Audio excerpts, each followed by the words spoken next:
Is it racist news? Probably. If you have to ask that question, then no. yes. Is it racist or racist? Submitted by I Love Durian. Oh yeah. I don't know if that was like, oh, okay, it's a bad one. Okay. Durian. I have no idea what it smells like. Oh yeah, Very it's pungent. delicious. You should try it. It's Yeah, we just recently Spiky had to eat it for JK exoskeleton. party. The taste is not that bad. It's just that the smell comes out and it's just bleh. Yeah, I need good It tastes smells. like garlic mango. No, thank you. That's, yeah, kind of. With a bit of fart. A little bit of fart. A lot of Just don't chew with your mouth. When you taste it, it doesn't taste as bad as it smells. Like stinks tofu. It tastes like Chevron made it. Does it taste worse or better than natto? A little bit better. A little bit, like by a The hair. smell makes it unbearable. There's no fucking way I could eat that. A white guy is suing a Hong Kong firm after being called Gweilo by his colleagues. Gwai-lo. Oh, Gwai-lo. I thought you were man. Chinese, Anthony. It's fucking written in Latin. Oh. You can read Chinese?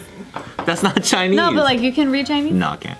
Ah, you front. I never said it. Damn, this Yeah, I is never crazy. did I've never say. heard anything like this. Oh, I couldn't read it because it's in like Latin letters. Yeah, that's still So all as true. If you could read it, if it wasn't Chinese. I think you're Yeah, suing that's now. why I asked. Is it racist? Yeah, let's put his ass on trial. I didn't know that Gwai-lo was a racist term. I thought that just The meant white foreigner, devil or foreigner. whatever? Yeah, it means so Gwai Or means ghost?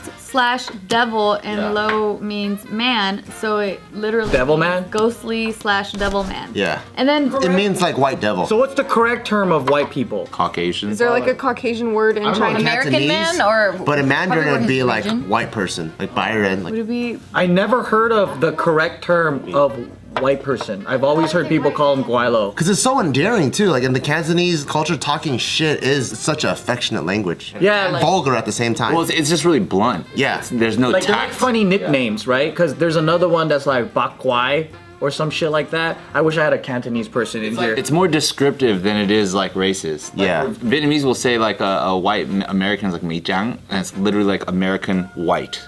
You would understand that because it's descriptive. Yeah. Or the same way like, you know, Hawaiian people will call somebody like a haole when you know that they're like a mix between like an Asian or a white person. You know what I'm saying? No. no, that's Hapa. It's a hapa. Yeah. Haole is It's a white. white person, right? But that's kind of derogatory. It is. I think. It depends on who you're talking to. So it's always descriptive. You know what I mean? Yeah. Sorry. I don't know. Again, maybe I'm being ignorant to it.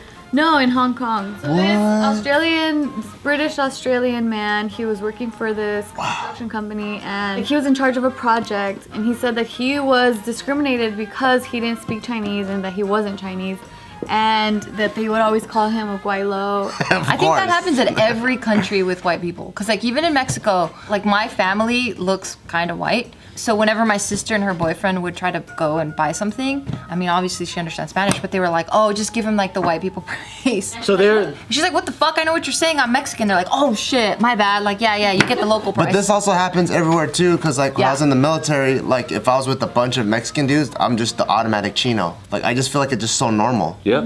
Like if you're the odd one out, they're gonna give you a bunch of But fuck. that's still fucked up. Like Why? just because everyone's doing it, it's still fucked up. How's it fucked up? Because like he's getting treated a certain way because of the way. Well, you gotta earn your stripes in whatever you're in. Once you earn your stripes, then you like if I can out Mexican the other Mexican dude, then I'm in. Then I'm in it, you know? I eat more Lucas than you, drink I mean, more if you got out Corona Mexican than a you. Mexican person, you pretty much should have a lot of respect. Yeah. So or even like for like Kinjas, right? Like let's say you got the newest Kinja that just joined. He or she has to earn their stripes. But if they're down, they put in the extra hours, do all those things, and it's like you're like, oh fuck, respect to this guy. I don't think it's just a race thing. I think it's like earning that brotherhood thing. Oh, thank you. Man, you did that like an old Asian man. Like, Hey, you just spoke the truth, you know, and it just, I felt it. all right. He ended up being dropped from the project. Yeah, because he's not man enough to handle earning the Chinese brotherhood. Like, look at this fucking Gweilo little bitch complaining. Can't even call him a couple names. He ain't gonna last. He's all sensitive and shit. Well, it's interesting because there's people that are Gwai-los in Hong Kong. They feel like it's not a derogatory term. That Because they earn their stripes. They earn their fucking incense and their moon cakes. So like when you say like weta or weto, is that derogatory or is that literally just like white girl? Blonde, like a blonde person. Blonde. Like me, like my family calls me flaca, which is like skinny girl. Yeah, yeah. And they call me prieta, which is like a dark girl. I thought Gwai-lo just meant foreigner. Well, it started off as a derogatory term, according to what I'm reading, and they're saying that it was when the British took over Hong Kong, and so they would call them Gwai-los. For like coming and bombarding their nation and like stealing their culture. Yeah. Makes sense. Yeah. I think I'd have a little bit of resentment too. Yeah, but then it turned into. It turned into an endearment term. Yeah. Does everyone think that though? In that culture, like if my dad goes to a restaurant and he meets someone for the first time, that he immediately starts calling him boss. Like, hey, what's up, boss? Or hey, best friend. Like it's a very affectionate and inclusive thing. So when you meet someone, you're like, oh, you fucking old beaner, or you're like, hey, you fucking cracker ass white. Yeah, it's like because, it's very like inclusive and it's just giant hugs all If around. you translate some words, it just doesn't work.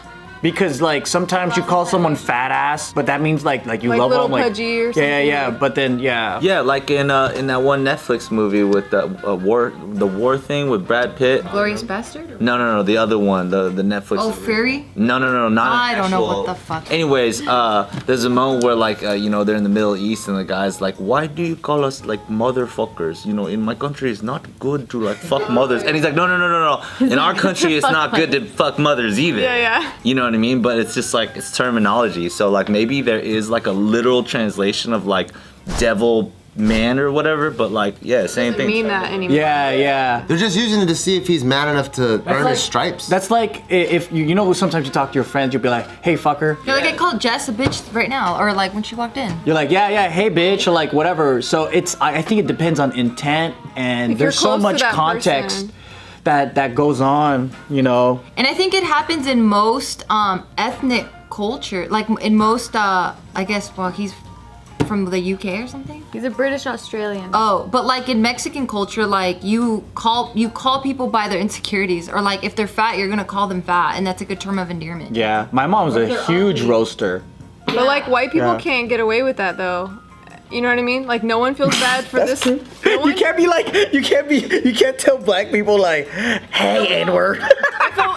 Well, we don't start off like that. You know what I mean? Like as soon as we meet someone, of course we're gonna be cordial and polite. But it's like as soon as you start kind of building a relationship, then you can start fucking around. It's not like off the bat, like, hey, what's up, fatso? You know what I mean? Like that's not how it is. It seems like in this case though, they didn't have that relationship with him because he was upset by it. So he just probably just walks into this project and they just keep calling him Gwai-lo, whatever, and then he gets booted out. And so Or he's just someone that gets butthurt really. yeah, he probably Yeah. is butthurt. And Yeah, because he was probably also mad. saying that they would often arrange meetings on the days that he was off, and like little things like that. Where That stuff's kind of fucked up. Yeah, there's just a lot of context that we don't understand and Or know. He might just feel like left out and he might Because he could be that uptight fucker that like just doesn't fit in, and they're just like, oh man, this fool is just all bad vibes. Like, Because I don't think it's white or non-white thing. It's more like maybe blue-collared and like, uppity like white-collared Because this fool's doing business in another country, right? And I just feel like that brotherhood concept, it transcends cultures. Yeah. So I could totally see anybody, it could be a Filipino guy, a Mexican guy, Chinese guy, or even black guy or whatever. Like if they did business in Korea, I wouldn't be surprised if one of the first dinner meetings was eating the raw octopus to see if they're man enough to join the, like, For sure. put them in the fucking first extreme a test of character. to test it. And then so either you're gonna be an endeared Gweilo or they're gonna keep picking on you because you weren't man enough to eat the octopus. I completely agree that that's like a normal thing and that's cool and that's like a manly thing or whatever. But I'm just like kind of pointing out though, like if a white company did that to literally any other color, it would be bad. I do think like historically though, like white people have done that more to everyone. And apparently not, because it's so much in the culture, right? That it's like he's expecting that. He's You mean like "Oh, they do it to it's each like- other? Well, no, because it's a form of fraternizing. You know what I mean? And white culture does also have that. Yeah. So that's why I think it's weird that this guy just felt like he couldn't connect with that. Like understanding, like, oh, That's this why I is just think it's like a sensitive dude. Yeah. versus- They don't He is match. sensitive for sure. Yeah, he's because totally sensitive. Because in white culture, like guys that roast, guys that like you Like know, in the military, like Yeah, you like got so. it all the time, but that's just the exists, culture. Like that exists. It's not one group or the other. Yeah. I just think it's like, because for example, there are uptight ass Asians that can't deal with this shit either. Yeah. They can't be roasted. They can't deal with it. And then it's just easy. I think the difference is if it was a white company and a minority was feeling Like an Asian guy, a right, Chinese even guy if was they in a are white- sensitive or whatever, right? It doesn't go both ways because of the history part. It doesn't go well. Every in the single, U.S. In the U.S. I In the heard U.S. every Maybe single. out there it's different. I heard every single little dick, little eye, small eyes, fucking math knowing, like any of those dog eating Math jokes. knowing. Yeah, like I heard every single one of those jokes, right? But if I completed a 15-mile hike with them and I was ahead of at least 10 of those motherfuckers, and they're like, oh shit, this fool's tight. So now I'm the little dick motherfucker that they're cool with. Yeah. But I'm still gonna be called the little dick motherfucker. I mean, and also specifically, this is a dude from the UK in Hong Kong too. Yeah. Like if Gwai-lo was ever like semi-appropriate to describe like the white UK man in the like the nation, that area of Hong Kong, you know what I'm saying? Like it's like the when in probably to Rome. them, yeah, like very descriptive. But I could also understand the dude's an outsider no matter what in this Hong Kong company. So it might have even been like logistically efficient to have meetings without him so they didn't have to translate shit and they could just make moves. And maybe to them they're not like we're being racist, but it is. Yeah, no, I totally get that. Or maybe like it's a- just racist. Yeah, you know, Yeah, because you know, Maybe they are just- it's still kind of backwards, and Yeah. multiculturalism is like it exists in Hong Kong, but then like they don't have the same history as we do in the U.S. So like there's blatant racism that exists in Asia. And that's because they didn't go through the same history that we did here. So the whole context, I think, is different depending on where you're at. Yeah. So you can't bring the pains of whatever happened like in the U.S. to another country Yeah. and act as if it's the same thing. Sure. And the guy I kind of feel bad for the guy, the UK guy, because he's just a fish out of water trying to make things work in a different country. And he's like, you know, getting hazed Probably maybe. sucks at it, yeah, he Yeah, sucks at his he just job. doesn't know how to communicate. But I mean, that's just how the world is right now, you know? Like you gotta socially maneuver and also regardless of where you are, being a white company or any of that, you can't play the same thing that everyone else can just because of how history played out.